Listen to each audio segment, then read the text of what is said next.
So, as a YouTuber, I'm oftentimes getting emails from vendors or manufacturers that want me to promote their products. And for those of you that regularly watch my channel, you may have noticed a few giveaways lately. Um, what I decided is, as these people are wanting me to promote their products, I will agree to it if they send me extra units. So basically, I'm milking them, taking advantage of the situation for you guys because I want to give away as many as they will give me. Now, I'm going to be sticking to what I like. I'm not going to be taking on dash cams and whatever weird miscellaneous things. I'm just going to be sticking to things like multimeters, signal generators, power supplies, soldering stations, hot air stations, and maybe microscopes. So if you like that kind of free stuff, I guess you just have to subscribe because as these things come in, I'm just going to review them and immediately just give them away to my viewers. So I'll do what I normally do, and just down below in the comments, just let me know you want it or you need it. And like a week from now, I will randomly pick someone to well, I wouldn't say random. What I'm hoping if there's someone out there maybe young, just starting off, and if you don't have the means to purchase things like this, I'll just give it to you. This is just going to be for the people in lower 48 states. All of the shipping is out of my own pocket. So we're keeping this in the 48 lower states for shipping. But anyways, let's check out this little soldering station. So this is kind of like the new miniature OLED of what this is. And for those of you that have watched my channel, you know I like these little OLED T12 stations. And I like them for a few different reasons. Being that they're T12, you have the heating element and tip all in one unit. So you get great efficiency at heat transfer. It's fast and it doesn't struggle with soldering large connectors or big ground planes. And being that it's the Hakko T12, it opens up options for all kinds of tips. Like this little guy here can run this no problem. So you have a wide assortment of tips to choose from. Okay, now that I got that out of the way, I like to check out a few things when it comes to soldering stations. First, we'll check out the tip to grip, and that would be the distance from where your fingers are to where the tip is. I like a short tip to grip. Like my old station has a nice one. This new one, it's a little bit longer, and the reason why I make such a big deal out of that is, let's say you're signing your name or drawing a picture, you got your pen and your paper. Now you're not going to be holding your pen back here and trying to write. No, you're going to grab up here. It feels more precise, you have more control, and that's no different than soldering. You want to get, as close as you can. You can't grab it here, but you get what I'm saying? So this one that we're looking at today, tip to grip, is a little bit longer, but it's still, I'll take this over a 900M style soldering station any day. The next thing I like to look at with soldering station is the wires, strain relief. Now this here is done right. I like this. Actually, this whole section here feels really good. It feels good. It's got rubber. It doesn't feel chintzy. But unfortunately, this wire is not silicone. So it is a little bit stiffer versus a full silicone wire.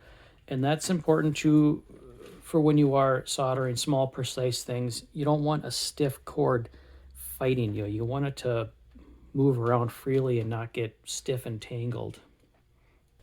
So the station that we're looking at today is geared a little bit more towards portability, because not only can you power it off of just a standard AC wall wart, it also has a USB-C power option, and it comes with an adapter for just your LiPo battery pack, so you don't even have to have AC mains around to run this. It's be completely portable if you'd like.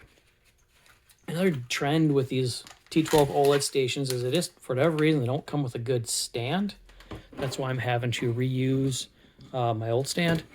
But this one does come with just a small little, it's got a little fold up wire there to hold it. I mean, I guess it's better than nothing. I still like prefer a full bench style stand, but I guess they're going for portability. It does have the hard case that it comes with, which, you know, I guess be nice to throw in your toolbox if you're not needing it like as a full-time assembly or repair. But anyways, so I'm gonna first power this up on USB-C, and why isn't it turning on? What did I do wrong here?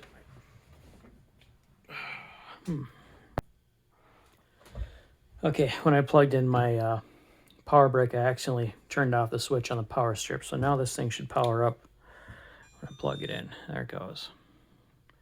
Okay, so it has a lot of the same menu functions as the older OLED style stations. I think you'll see here. Okay, so when it says work in the corner, that means it's heating, and click it again to cool it or to stop it. And again, the menu is push and hold. Here I'm just going to run through the owner's manual. See if I can get a good focused view of this so you can just read through all the options that it has.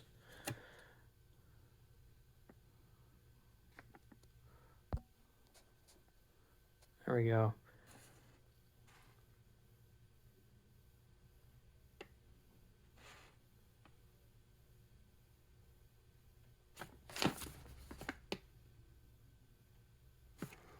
Okay, you can just pause on the screen there if you wanted to read through the options. Oh, and there's just some battery, the battery specs.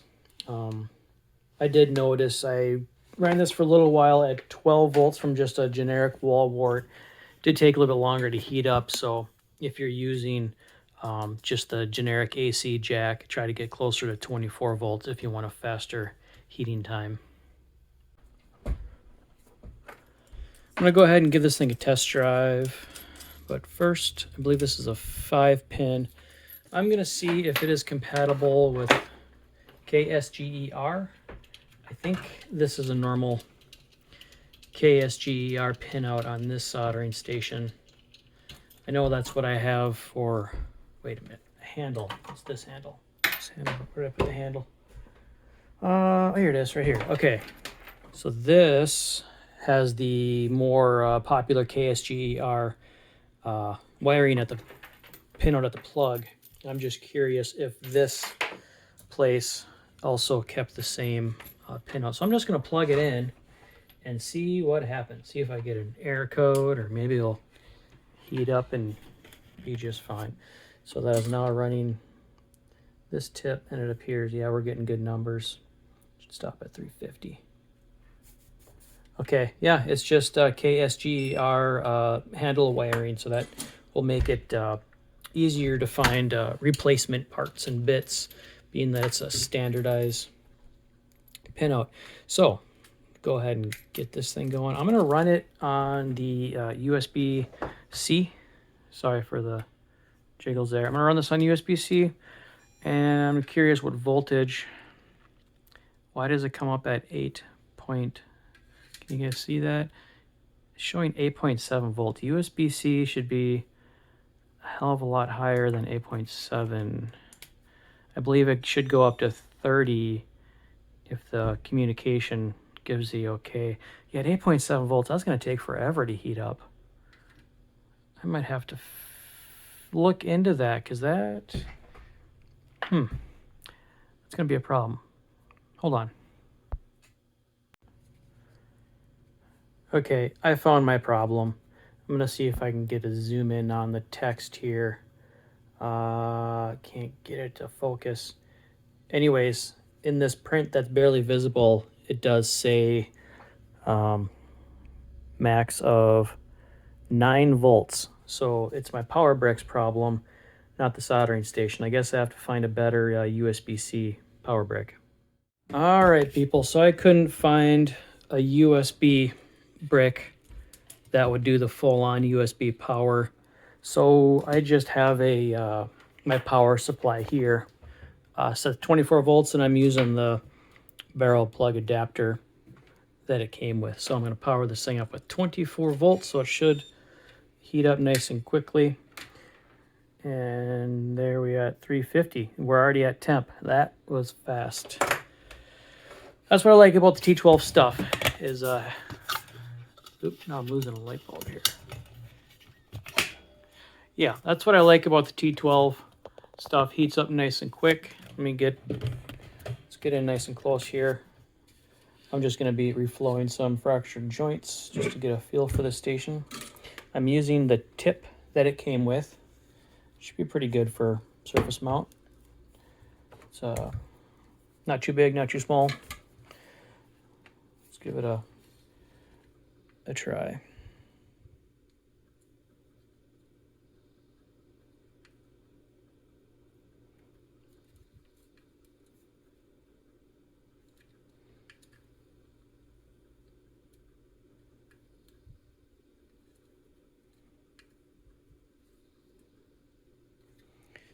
So far feels like what I'm used to.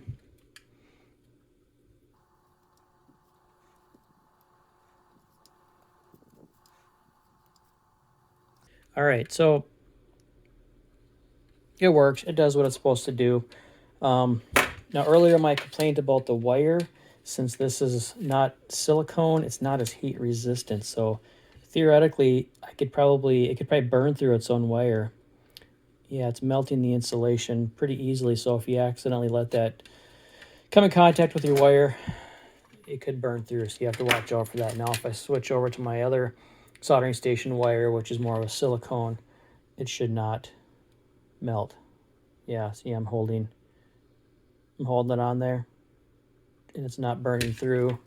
But on this cord that it came with, it melts pretty quickly and easily. So that's a bit of a bummer, but tell you what I'll do. Let me look to see what they're asking for this. I want to see what the asking price is. That will maybe help justify some of the shortcomings.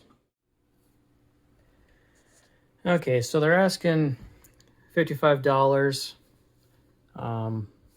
shipping included.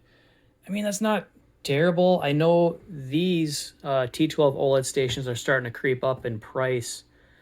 I think I got those when they're still fairly new. It's right around the $70 mark. So I guess 55 is fine, but I would take this over a 900M style any day. And let me show you what I mean by 900M. So when I say 900M, this is what I mean. It's the tip that slides over the heating element. So the heating element and tip are two separate pieces. This is the older Hakko style of soldering tips. Very common. There's many of these made. There's tons of Chinese knockoffs of this 900M style tip. But I would take this over any of those any day, even if this cost more. I mean, just the D12s are just that much better. But, you know, I guess the price is fine. If they would just get a real wire cable on there that wouldn't burn and be more flexible, I mean, that would be the ticket. But God, yeah, it's not bad. So I think I'm gonna wrap up this video. In conclusion, handle's great. The base is very small. I mean, you can double side tape it to your bench or whatever. And I like the different power options. That is nice. Well, it does not come with an AC adapter, so you'll have to provide your own power supply, but it can run on battery, USB-C, or just a universal AC barrel jack. It's a good unit. It's almost perfect. If they would just build it so the tip could go in a little bit more, maybe to the last mark, and if they would just do something about this cord, they would have a 10 out of 10 soldering station, according to me. But you know, at 55 bucks, it's fair value. And like I said, the giveaway options. You're looking for a soldering station. Maybe you don't quite have the means to just run out and buy something. Maybe you're young and starting off, whatever. Just leave me a comment down below if you want it. I'll pick somebody out in a week, and I'm going to ship out not only the unit I'm using here is going to go, but the brand new unit that's still sealed in the package I'm going to ship out. Again, lower 48 states. And yeah, I think that is everything. Oh, if you want to purchase this, there'll be a link down below. Otherwise, I'm giving two away. So thanks, and we'll see you next time.